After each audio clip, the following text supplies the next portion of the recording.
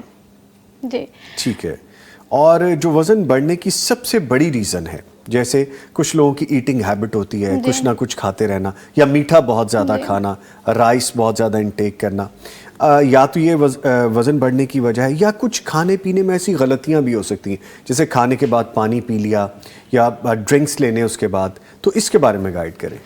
جی دیکھیں, اگر ہم لائف اسٹائل کی بات کریں, اگر تو سیڈنٹری لائف اسٹائل ہے کہ مطلب فزیکل ایکٹیویٹی بالکل ہی نہیں ہے, مطلب آپ بالکل بھی فزیکل ایکٹیویٹی نہیں کرتے ہیں, تو بہت چانسز ہیں کہ آپ کے اندر اوبیسٹی کے بہت زیادہ چانسز ہو جاتے ہیں. اچھا. ٹھیک ہے, لیکن اگر ہم ایٹنگ ہیبٹس کی بات کریں, کچھ لوگوں کو عادت یہ ہوتی ہے کہ وہ کھاتے ہیں پورا اسٹمک فل اپ کر کے, مطلب پیٹ پورا بھر کے کھاتے ہیں. انہیں لگتا ہے کہ ہمارا پیٹ تب تک نہیں بھرے گا جب تک وہ ہمیں فیل نہ ہو کہ ہمارا بیلی اب فل ہو چکا ہے. لیکن اس کا نقصان یہ ہوتا ہے کہ ہمارے نا اسٹمک میں اور یہ خوراک کے نالے میں, معدے اور خوراک کے نالے میں اسپنسٹرڈ ہوتا ہے ایک, مطلب جس کو ہم جنکشن کہہ سکتے ہیں, جس نے اسے ہولڈ کیا ہوا ہے.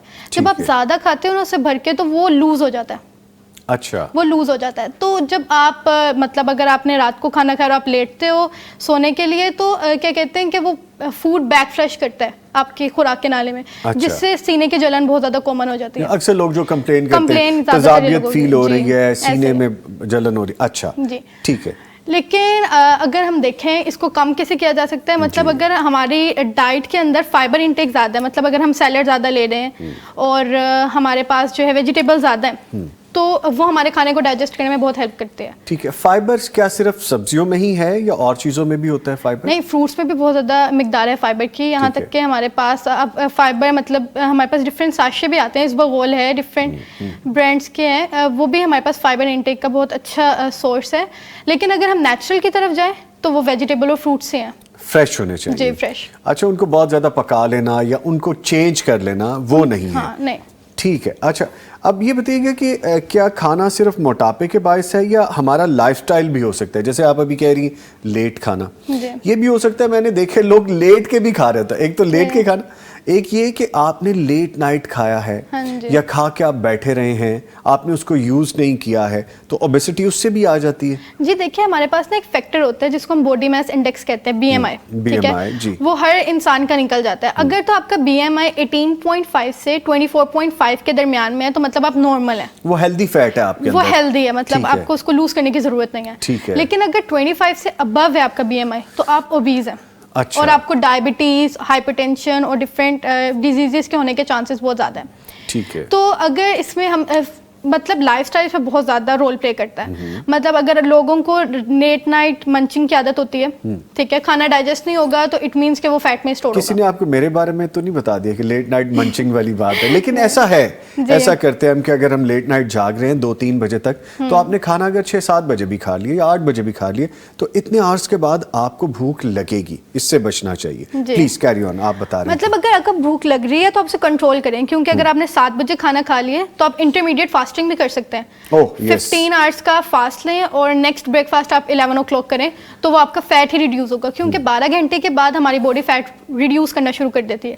12 گھنٹے کے اگر فاسٹ ہو تو ہماری باڈی سے فیٹ نکلتا جاتا ہے. ٹھیک ہے, انرجی کے لیے. ٹھیک ہے, تو وہ ہیلپ فل ہے ویٹ لاس میں. اچھا, ابھی پچھلے دنوں میں ایک ویڈیو بڑی وائرل تھی, اب آپ سے چونکہ کنسرننگ ہے, آپ کے فیلڈ سے, آپ نے دیکھی بھی ہوگی شاید, کہ اس نے کہا کہ جی جو پیٹ بڑھ جاتا ہے وہ فیٹ نہیں ہوتی, اس کی باقاعدہ کوئی ٹرمینالوجی بتائی جا رہی تھی. تو کیا ہے ایسا کہ پیٹ فیٹ سے نہیں بڑھتا, وہ کچھ ایٹنگ ہیبٹ ہے یا کچھ اور معاملہ ہے اس طرح سے؟ دیکھیے, کچھ لوگوں کو عادت ہوتی ہے کوئی پیٹ نکال کے بیٹھتے ہیں, ان ڈھیلا اپنا جسم چھوڑ کے بیٹھتے ہیں, جس سے بھی پیٹ بڑھتا ہے.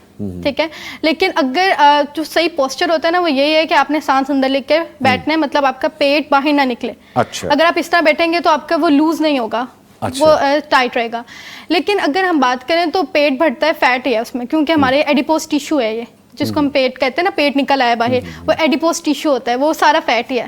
ٹھیک ٹھیک ٹھیک. اب یہ نعیم صاحب نا شرارت کر رہے ہیں میرے کان میں, کہہ رہے ہیں آپ کا بھی پیٹ باہر نظر آ رہا ہے, ذرا پیٹ اندر کر کے بیٹھیں.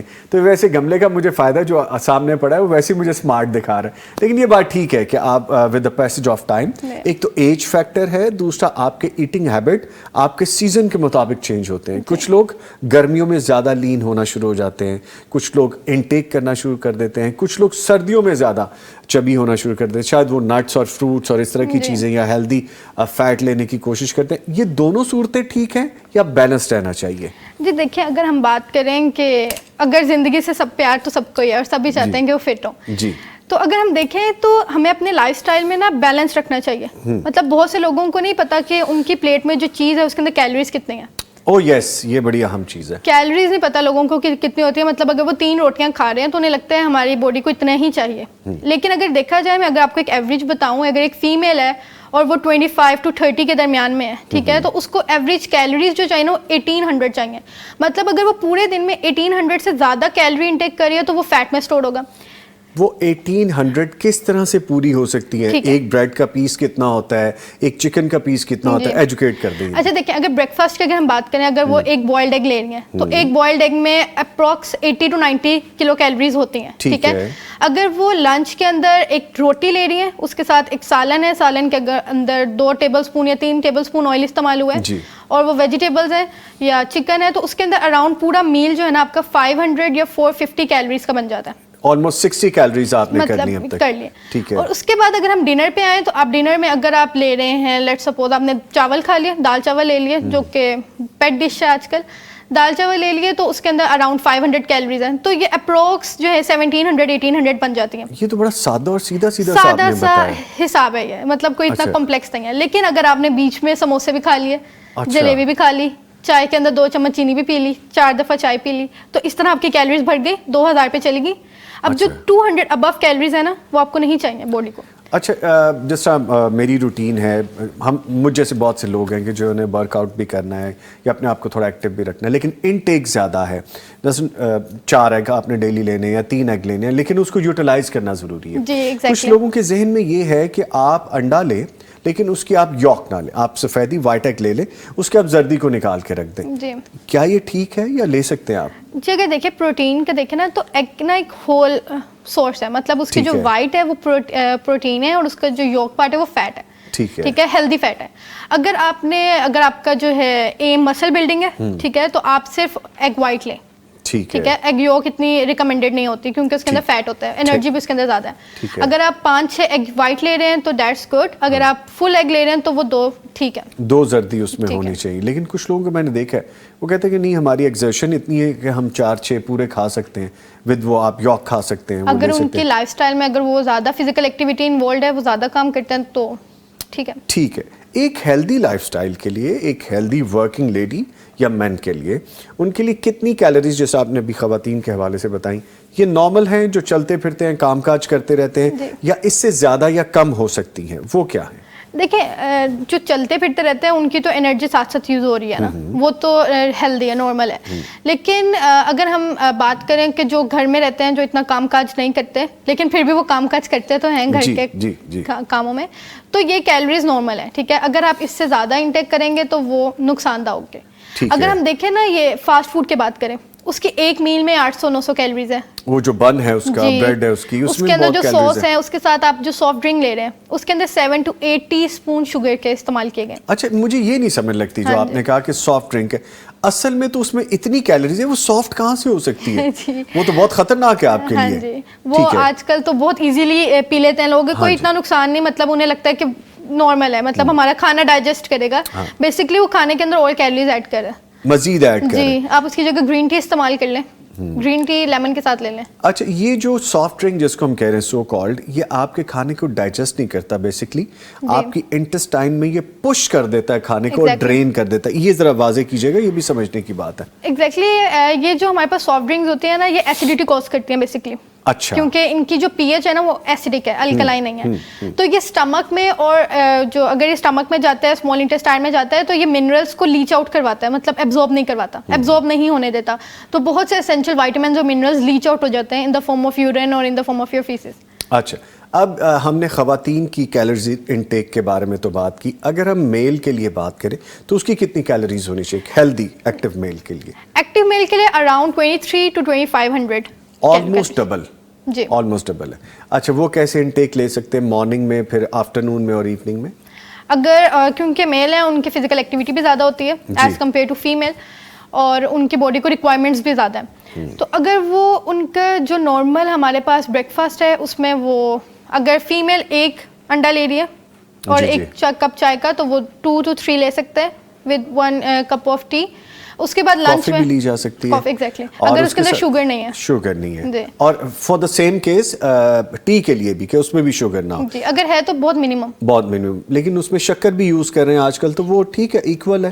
شکر اور شوگر میں اتنے کیلوریز کا فرق نہیں ہے, سیم ہے آلموسٹ, لیکن اگر ہنی یوز کر رہے ہیں تو وہ زیادہ بینیفیشیل, وہ زیادہ بہتر. تو کچھ لوگوں کو میں نے دیکھا براؤن بریڈ لے لی یا ایک سلائس لے لیا, وہ ایکول ہے, وہ ہیلدی ہے, ٹھیک ہے. وائٹ بریڈ کے اگر ہم کمپیریزن کریں براؤن بریڈ کا تو اس میں کیلوریز کم ہوتی ہیں. ٹھیک ہے, یہ تو ہو گیا بریک فاسٹ. اب آپ آگے آ جائیے لنچ کی جانب. لنچ میں اگر فیمیل کے لیے ایک روٹی کا سائز 7 to 14 انچ, 7 انچ کی اگر جو روٹی ہے وہ اگر 2 لے, 14 انچ کی ایک, یعنی ایک ہاتھ کے جتنے تقریباً آپ ایک روٹی لیں یا 2 روٹی لے سکتے ہیں. اچھا ٹھیک ہے. اور اگر 14 انچ کی ہے تو وہ ایک ہی لے, ایک ہی بات ہے, اس میں کوئی فرق نہیں ہے اتنا. اس کے علاوہ آپ جو ہے آپ کا جو بھی سالن بنا ہوا ہے اس کے ساتھ آپ سیلڈ کا انٹیک زیادہ کریں, پانی کا انٹیک زیادہ کریں, اور پانی کھانے سے پہلے پئیں. کتنی دیر پہلے؟ کھانے سے 15 منٹ پہلے. ٹھیک ہے ٹھیک ہے. اس کے بعد کیونکہ کھانے کے بعد جب آپ پانی پیتے ہیں نا تو ایک تو وہ ڈائجیشن میں پرابلم ہوتی ہے, ٹھیک ہے, اور دوسری بات وہ اسٹمک فل ہو جاتا ہے واٹر سے, تو پھر وہی میں نے جو آپ کو بات بتائی تھی ہارٹ برن اور پائروسس کا پرابلم بہت زیادہ کامن ہو جاتا ہے. اور لنچ آپ وہ جو ڈنر ہے وہ آپ جلدی کریں, ارلی کریں, 6 to 7 کے بعد ہم نے کچھ نہیں کھانا. اچھا یہ آج کل کے لائف سٹائل میں تو بہت مشکل ہے کہ 6 to 7 کھا لیا جائے, کبھی ہو بھی سکتا ہے, لیکن آپ ڈیلی روٹین میں گھر ہی پہنچ رہے ہوتے ہیں اپنے کام سے 7-8 بجے, تو اس کے لیے پھر کیا کہتی ہیں؟ اگر آپ رات کا کھانا کھا رہے ہیں 8 بجے تو اگلے دن کا ناشتہ آپ دوپہر 1 بجے کریں, مطلب اس کو. اچھا وہ لیٹ ہونا چاہیے پھر بہت زیادہ. آپ اس کو اپنا فاسٹ پیریڈ پورا رکھیں, یہ نہ ہو کہ آپ نے رات 10 بجے کھانا کھایا ہے رات کا اور آپ صبح 6 بجے ناشتہ کر رہے ہیں. اچھا یہ نہیں ہونا چاہیے. انٹرمیڈیٹ فاسٹنگ آج کل بہت زیادہ فیشن میں اور یہ بہت زیادہ ہیلپ فل ہے کہ اگر آپ 8 to 16 کا فاسٹ اور ایٹنگ ونڈو کر رہے ہیں تو بہت زیادہ بینیفیشیل رہتا ہے. اچھا میں نے کچھ لوگوں کو دیکھا ہے وہ رات کو کہتے ہیں کہ بڑے لمبے گھنٹے ہوتے ہیں جس میں اسٹمک نے خالی رہنا ہے, تو ہم نے اگر ارلی کھانا بھی کھا لیا تو 2 وائٹ ایگز لے لیتے ہیں وہ, تاکہ صبح تک ہماری انرجی مینٹین. کیا یہ ٹھیک ہے؟ اگر کوئی ایسی چیز جیسے فروٹ ہے, فروٹ لے لیں, آپ ایپل لے لیں, آپ اورنج لے لیں, ڈیٹس لے لیں, لیکن اگر ہم ایگ کی بات کریں تو آپ وہ 2 ایگ وائٹ لے سکتے ہیں. اگر آپ گرین ٹی رات کو پی لیتے ہیں وہ بھی ڈائجیشن میں بہت زیادہ ہیلپ فل ہے. ٹھیک. اچھا جیسے انٹرمیڈیٹ فاسٹنگ کی ہم بات کریں اور روزہ بھی, ہمارے پاس 1 مہینہ بڑا خوبصورت پوری پریکٹس ہے. اب تو سائنس بڑے سالوں سے اس کو مان رہی ہے کہ 1 مہینے کا, چاہے وہ لوگ مذہب سے جڑے ہیں یا نہیں جڑے, کسی اور ریلیجن میں ہیں, وہ بھی کہتے ہیں کہ 1 مہینہ یہ سائیکل کرنا چاہیے. کچھ لوگ 40 days کہتے ہیں. لیکن بہرحال ان دونوں میں ڈفرینس کیا ہے؟ کیا یہ دونوں ایکول ہے, ایک جیسا ہی؟ دیکھیں اگر ہم رمضان کے مہینے کی بات کریں وہ تو ہم پورے 30 days رکھ رہے ہیں نا, لیکن اگر ہم انٹرمیڈیٹ فاسٹنگ کی بات کریں وہ تو انسان کے اپنے موڈ پہ ڈیپینڈ کرتا ہے. وہ 1 ہفتہ کرے گا, اس کو اگر رزلٹ نظر آئے گا, اسے اچھا لگے گا تو وہ آگے کنٹینیو کرے گا, ورنہ وہ اس کو اسکپ کر دے گا. اب اس کا فائدہ کیا ہے رمضان کی تو افادیت کہنے کے جو ہے نا, اگر ہم اس کو بیان کرنے لگے تو بہت زیادہ ہے. دونوں طرح سے, دینی ایسپیکٹ بھی اور جسمانی ایسپیکٹ بھی. بالکل ہوتا ہے اس طرح ہے کہ آپ نے جو اتنے مہینوں سے, ایک پورا سال ہوتا ہے اس میں 1 مہینہ ہوتا ہے رمضان کا, اتنے مہینوں سے جو آپ نے اپنے جو باڈی کے اندر بہت زیادہ فری ریڈیکلز جمع کیے ہوتے ہیں. فری ریڈیکلز ہوتے کیا ہیں کہ آپ نے جو ارد گرد سے جنک فوڈ کھایا ہے, فاسٹ فوڈ کھایا ہے, ان کے فری ریڈیکلز باڈی میں جمع ہونا اسٹارٹ ہو جاتے ہیں.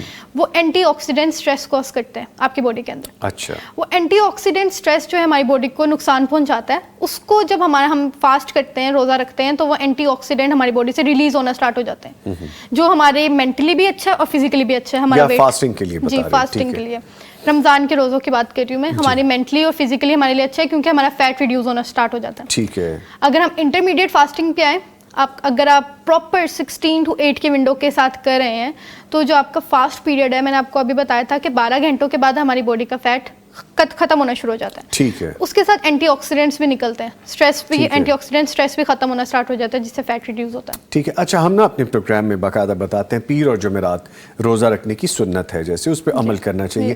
اگر یہی کر لیا جائے ہم یہی سائیکل ہر ہفتے کرتے جائیں پیر اور جمعرات کے روزے کے حوالے سے، یہ کتنا بینیفیشیل ہو سکتا ہے؟ یہ بھی بہت زیادہ بینیفیشیل ہے. At the end of the month آپ کے 1 to 2 kgs ریڈیوس ہو چکے ہوں گے اگر آپ نے اپنی ڈائٹ کو فالو کیا ہے, اپنی کیلری انٹیک پہ چیک آؤٹ رکھا ہے, اور ساتھ آپ نے پیر اور جمعرات کے جیسے آپ نے مینشن کیا روزے رکھے ہیں, تو آپ کا 1 to 2 kgs ایزیلی ریڈیوس ہو جائے گا. ساتھ اگر فزیکل ایکٹیویٹی ہے تو زیادہ بھی ہو سکتا ہے obviously. اچھا, موٹاپا کم کرنے کے لیے ہم اپنے ڈیلی کے انٹیک کھانے کی جو روٹین ہے اس میں کیا چھوٹی موٹی چینج کر سکتے ہیں جس سے بہت زیادہ افیکٹو ہمیں رزلٹ آئے؟ اچھا, اگر ہم دیکھیں تو کہا جاتا ہے کہ جو روٹی چاول ہے آپ بالکل چھوڑ دیں, لیکن اگر ہم دیکھیں تو ہم وہ بالکل چھوڑ نہیں سکتے روٹی چاول کو, یا چھوڑنے چاہیے بھی نہیں, چھوڑنے چاہیے بھی نہیں ایگزیکٹلی, کیونکہ ہماری باڈی کو نا گلوکوز کی انسٹنٹ سورس ہے گلوکوز, اور گلوکوز کاربوہائیڈریٹ ہے جی, ٹھیک ہے, ہمارے برین بھی انرجی لیتے ہیں گلوکوز کی فارم میں.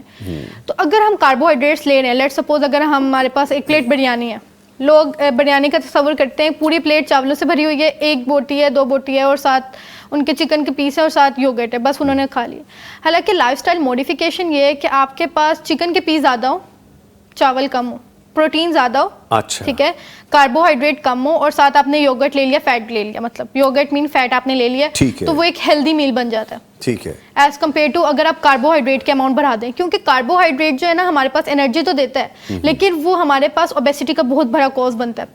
یس, وہ پاکٹس میں اکٹھا ہوتا رہتا ہے, پھر وہ ایک بڑا گٹ بنتا ہے. گٹ سے مجھے یاد آ گیا, کچھ لوگ فاسٹنگ بھی کرتے ہیں, کچھ لوگ ڈائٹنگ بھی کرتے ہیں, کچھ لوگ کھانا بھی کم کرتے ہیں, لیکن ان کا گٹ نہیں ختم ہو رہا ہوتا. کیا وجہ ہے کہ وہ فیٹ اتنی سٹیبن ہو جاتی ہے, یا یہ سب کرنے کے باوجود بھی کہیں نہ کہیں لیک کر رہے ہوتے ہیں؟ یہ بتائیے. اچھا دیکھیں, ایج کا جو فیکٹر ہے نا وہ بہت ہی میٹر کرتا ہے آپ کے فیٹ لوز میں. اچھا, آپ اگر ٹین ایجر ہیں, میل ہو فیمیل ہو, تو بہت جلدی ویٹ ریڈیوس ہوتا ہے, ٹھیک ہے, اگر وہ کوشش کریں تو بہت جلدی انہیں رزلٹ آتے ہیں. اگر آپ 20s کے اندر ہیں تب, لیکن اگر آپ لیٹ 30s میں 35 سے ابو ہیں تو آپ کو فیٹ ریڈیوس کرنے میں بہت زیادہ پرابلم ہوتی ہے. وہ اس لیے کیونکہ آپ کا میٹابولزم بہت زیادہ سلو چکا ہوتا ہے. سلو ہو جاتا ہے. آج کل مارکیٹ میں بہت زیادہ میڈیسنز اویلیبل ہیں جو کہ آپ کو لگتا ہے کہ وہ اسمارٹ کر دیں گے آپ کو, آپ کا میٹابولزم فاسٹ کر دیں گے.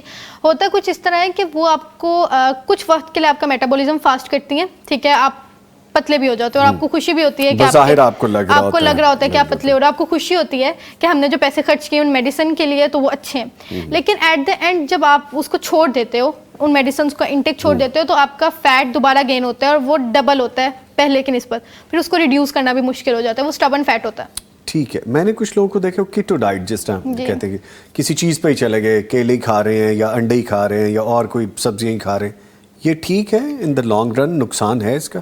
دیکھیں, کیٹو ڈائٹ آج کل بہت زیادہ ٹرینڈ میں, مطلب میں نے بہت سے نیوٹریشنسٹ کو بھی دیکھا ہے وہ کیٹو ڈائٹ اپنے ڈائٹ پلان میں ریکمینڈ کرے ہوتے ہیں. حالانکہ اگر ہم دیکھیں اس کے نقصانات, تو یہ کڈنی کو بہت زیادہ ڈیمیج کرتا ہے. کیٹو ڈائٹ کس طرح ڈیمیج کرتا ہے, کیونکہ آپ نے صرف فیٹ لینے ہیں اس میں, آپ کو ہیلدی فیٹس دیتے ہیں. اب اس کا کانسیپٹ اس طرح ہے کہ جب آپ فیٹ باڈی کے اندر فیٹ ڈال رہے ہیں نا, تو آپ کی باڈی فیٹ اسٹور نہیں کرتا. فیٹ اسٹور صرف تب ہوتا ہے جب اس کو پتا ہوتا ہے کہ ہمارے باڈی میں اتنا فیٹ نہیں آنا, ہم زیادہ کاربوہائیڈریٹس لیتے ہیں, فیٹ اتنا زیادہ نہیں ہماری ڈائٹ کے اندر ہے. کیٹو ڈائٹ میں صرف فیٹ ہوتا ہے, تو آپ کی باڈی اس کو اسٹور نہیں کرتی, اس کو انرجی پرپز کے لیے استعمال کرتی ہے, ٹھیک ہے.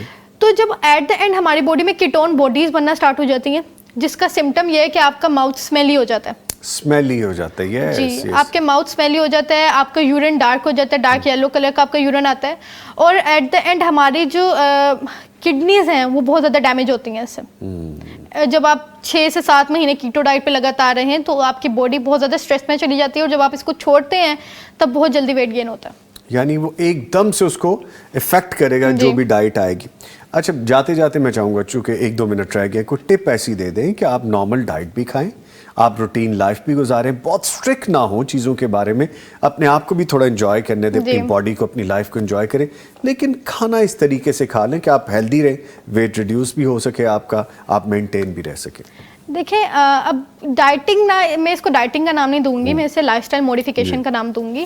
اگر آپ کو اپنے سے پیار ہے اور آپ چاہتے ہیں کہ آپ اسمارٹ ہیں, سلم اسمارٹ لگیں, تو آپ جو ہے اپنی لائف اسٹائل میں اس طرح کی چیزیں ایڈ کر لیں جو آپ کو مدد کریں آپ کے فیٹ لوز میں اور ویٹ لوز میں. اس میں ہمارے پاس فائبر ہیں, ویجیٹیبلز آپ ایڈ کریں, ٹھیک ہے. اگر آپ کھانا کھا رہے ہیں تو اس کے ساتھ آپ سوتے کر کے ویجیٹیبلز لے لیں. ایک تو وہ آپ کو زیادہ دیر تک فل رکھیں گے, آپ کو بھوک جلدی نہیں لگے گی, اور وہ ڈائجیشن میں بھی رول پلے کریں گے.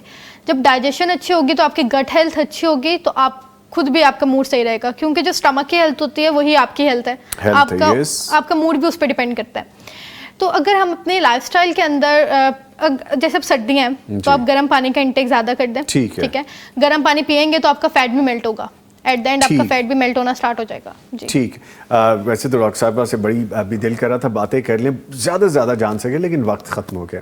اس کے ساتھ ہی میں بہت شکریہ ادا کروں گا ہمارے ساتھ موجود ہیں ڈاکٹر ایمان انجم, ماہر غذائیات. ڈاکٹر صاحب آپ کے آنے کا شکریہ, thank you very much. Thank you for having me. جی نہیں جی, صحت کے حوالے سے ہم نے بتا دیا, صفائی کے حوالے سے بتا دیا, اور دین کی رہنمائی جو ہمارے پاس موجود ہے آن ٹاپ, اس کو ہمیشہ رکھیے. یہ ہماری زندگیوں میں, ہماری فیملیز میں, ہماری پروفیشنل لائف میں کامیابیاں ضرور لے کے آتا ہے.